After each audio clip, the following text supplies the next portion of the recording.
Donc, c'est pour une direction, pour une équipe, c'est un réel bonheur de voir briller les valeurs de l'école.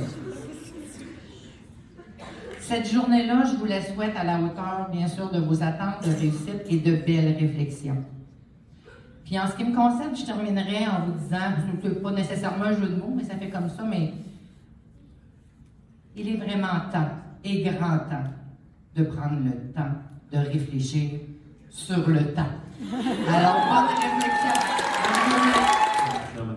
Ce qui permet de dynamiser comme ça des recherches de connaissances. Et puis la thématique que vous avez trouvée, c'est pas une thématique facile à gérer. Le temps, c'est waouh aussi, c'est pas facile parce qu'on ne sait pas exactement ce que c'est. C'est difficile à définir. Alors, on en parlait pas mal avec mon père, on avait des réflexions. Lui, il n'aimait pas beaucoup parler du temps, peut-être parce qu'il savait qu'il ne restait pas beaucoup de temps. Il a écrit 2 livres sur le temps, dont le titre parlait du temps dans sa vie. Le premier, c'était « Je n'aurai pas de temps ». Et le deuxième, c'était « Le banc du temps qui passe ». Ça, c'est une expression. Il aimait beaucoup, quand il avait le temps, s'asseoir près d'un étang dans sa ferme à Malicorne. Il s'asseyait et il regardait la nature, il regardait le temps passer en méditant.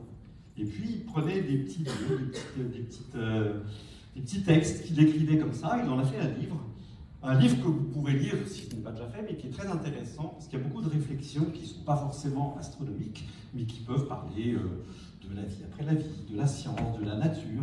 Et il disait au début de son livre, on peut très bien prendre à la page numéro 15, et puis s'arrêter à la 16, et aller